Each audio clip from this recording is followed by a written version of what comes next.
সূরা নাহলের 92 নম্বর আয়াতে আল্লাহ বলেন, ওয়ালা তাকুনু কাল্লাতী নাকাদাত ওয়াজলাহা মিন বাদি কুওয়াতিন আনকাসা। আল্লাহ বলেন তোমরা ওই নারীর মতো হয়ো না যেই নারী পাকানো সুতা শক্তভাবে পাকানোর পর এটা আবার টুকরা টুকরা করে ফেলে, তোমরা তার মতো হয়ো না। মানে কষ্ট করে আমল নামা জমা করলা, আবার একটা শিরিকের মাধ্যমে সব শেষ করে দিলা, এমন তোমরা হবা না। ওই নারীর মতো হয়ো না যেই নারী কষ্ট করে সুতা দিয়ে রশি পাকাইলো, এরপর টুকরা টুকরা করে ছিঁড়ে ফেললো, তোমরা ওই নারীর মতো হয়ো না। মানে আমার বান্দা আমল নামা যা জমা করো এটা ধরে রাখো। ভাই কথাগুলা কি বুঝে আসছে? তাহলে তারা ক্ষতিগ্রস্ত না যারা ঈমান এনেছে, নেক আমল করেছে। নেক আমলের মধ্যে শ্রেষ্ঠ ফরজ ইবাদত হলো নামাজ পড়া। আবার এই নামাজ পড়ার পর যখন আমল নামা জমা করলাম, এই আমল নামাগুলাকে ধরে রাখা। আল্লাহ তৌফিক দান করেন, আমিন। আসেন এবার ওই অংশে, হাফিজু আলাস সালাওয়াত, নামাজের প্রতি যত্নবান হও, বিশেষ করে মধ্যম নামাজ। এই মধ্যম নামাজ দ্বারা আবার কি উদ্দেশ্য? মুফাসসিরিনে কেরাম অনেক উদ্দেশ্য লেখছে, বাকি হাদিস দ্বারা বোঝা যায় মধ্যম নামাজ দ্বারা আসরের নামাজ উদ্দেশ্য। কোন নামাজ? সহিহ বুখারীর বর্ণনা 6396 নম্বর হাদিস। খন্দকের যুদ্ধের দিন রাসূলুল্লাহ সাল্লাল্লাহু আলাইহি সাল্লাম বলেন, মালা আল্লাহু কুবুরাহুম ওয়া বুয়ুতাহুম নারা শাগালুনা আন সালাতিল উসতা হাত্তা গাবাতিশ শামস। তাদের কবর, তাদের বাড়িগুলা আল্লাহ আগুন দ্বারা পরিপূর্ণ করুক। তারা আমাদেরকে মধ্যম নামাজ থেকে দূরে রাখছে, গাফেল করে রাখছে, আমাদেরকে মধ্যম নামাজ থেকে অন্য কাজে ব্যস্ত করে রাখছে। সঠিক সময়ে আমরা মধ্যম নামাজটা পড়তে পারি নাই কাফেরদের কারণে। নবী বলতেছেন এমনকি সূর্য ডুবে গেল।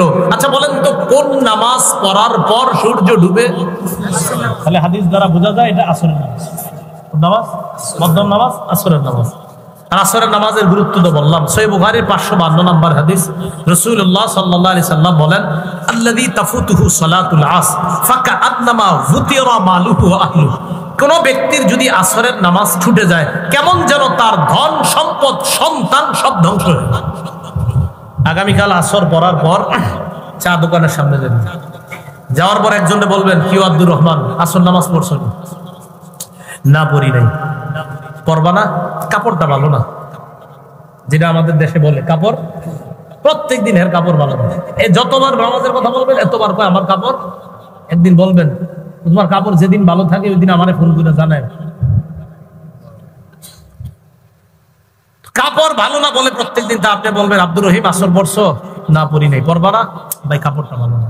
আপনি বলবেন সন্তান কয়জন? বলবে 5 জন। সম্পদ আছে? বলবে 20 বিঘা। আপনি বলবেন না তোমার 20 বিঘা নাই তো, সন্তান 5 জনও নাই। কি নাই মানে? তোমার সন্তানগুলা সমস্যা হয়ে গেছে, আর তোমার 20 বিঘা জমিনের উপরে একটা সমস্যা হয়েছে। আরে কি কও তুমি? এই যে 20 বিঘা জমিন পুরো আমার সন্তান তো 3 জন ঢাকা ইউনিভার্সিটি বিভিন্ন জায়গায়, আর 2 জন অমুক জায়গায় আছে। মানে সন্তানে কি সমস্যা হয়েছে বলো? টেনশনে পড়ে গেছে। তখন আপনি বলবেন তুমি যে আসর বড় নাই, নবীজি বলছে যে আসর না পড়ে তার সম্পদ সন্তান ধ্বংস হয়ে যাওয়া আর আসর না পড়া একই কথা। তুমি যেহেতু আসর বড় নাই, তো এগুলা তোমার থাইকা লাভ কি? তাই বললাম এগুলা নাই। যে আসরের নামাজ ছেড়ে দেয় তার ধন সম্পদ সন্তান ছুটে যাওয়া একই। আল্লাহ বুঝার তৌফিক দান করেন। পরিবারকে নামাজের কথা বলবেন।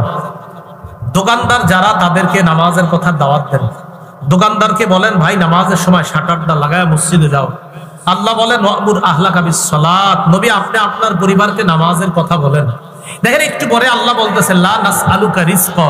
নবী আপনি বলে দেন আমি আল্লাহ তোমাদের কাছে রিজিক চাই না। আচ্ছা নামাজের সাথে রিজিকের কি সম্পর্ক? খুব মন দিয়ে বুঝেন কথাটা। নামাজের কথা আল্লাহ বললেন, পরে রিজিকের কথা। মানে কি? নামাজ আর রিজিকের সম্পর্কটা কোথায়? 5 জন কাস্টমার আসছে, দোকানদার এই দিক দিয়ে শাটার লাগাবে কিনা, ওই দিক দিয়ে একামত। দেখেন একামত কাস্টমার দোকান, একামত কাস্টমার দোকান, একামত চলছে। দোকানদারের সামনে 3 জন কাস্টমার, এবার দোকানের শাটার লাগাবে কিনা চিন্তিত। যে নামাজে যাবো না কাস্টমার ছাড়বো, নামাজে যাবো না কাস্টমার ছাড়বো। আল্লাহ কয় বান্দা নামাজে যাও, আমি তোমার থেকে রিজিক চাই না। নাহনু নারযুকুকা। আরে দোকানে শাটার লাগাও, আমি তো রিজিক দেই। রিজিক তো আমি দেই, তুমি শাটার লাগাও, যাও নামাজে যাও। তুমি মাস শেষে হিসাব করো, যে শাটার লাগায় নামাজে যায় নাই আর তুমি নামাজে গিয়েছো, হিসাব মিলায় এদিক সেদিক দেখো তুমি এগিয়ে আছো। দেখছেন নামাজের সাথে রিজিকের সম্পর্ক। আল্লাহ কয় নামাজের আদেশ দেন, আমি তোমার কাছে রিজিক চাই না। আমি জানেন না এই আয়াতে টেনশনে পড়ছি, চিন্তিত হয়ে গেলাম, আচ্ছা রিজিকের সাথে নামাজের কি সম্পর্ক? তখন আল্লাহ বুঝ দিয়ে দিল, হ্যাঁ মানুষ রিজিকের চিন্তা অনেক সময় নামাজ পড়ে না, আরেকটু পরে যাচ্ছি, আরেকটু পরে যাচ্ছি, আরেকটু পরে যাচ্ছি। আরে কেন ভাই? কাস্টমার, 2জন কাস্টমার আর 3জন কাস্টমার, আরেকটু পরে যাচ্ছি। আল্লাহ ভাই না না, তুমি নামাজ পড়ো, আমি তো রিজিক তোমাকে দিব। তুমি রিজিকের টেনশনে নামাজ পড়বা না মানে কি ব্যাপার?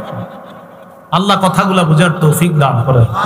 বলেন নামাজের সময় আমাদের রিজিকের যে পেরেশানি, যে না না একটু পরে যাই, একটু না না একটু পরে না, আগে নামাজ পরে ওই চিন্তা, কারণ আমার রিজিকের দায়িত্ব কার? এই জন্য মনে রাখবেন, বৈধ পন্থায় হালাল রিজিক তালাশ করা, অবৈধ পন্থায় হালাল রিজিক তালাশ না করা। বৈধ পন্থায় হালাল রিজিক তালাশ করা, হালাল রিজিক তালাশ করা মানে অনেকজন মুসলমান নামাজের সময় বাস নামাজ করি, ব্যবসার সময় বাস ব্যবসা করি, খালাস আমার নামাজের সময় হয়েছে শাটার লাগাই দিছি। আপনি মদিনায় যান, নামাজের সময় হবে, বাস যত কাস্টমারই থাকুক কোনো কাজ হবে না। এটা অনেক আগের কথা, 1999 তখন আমি বাচ্চা মানুষ, তখন আমি দেখছি নামাজের আজান হয়েছে, শাটার লাগছে, কে আছে, কতজন দোকানে আছে জানা নাই, সব যাও নামাজে।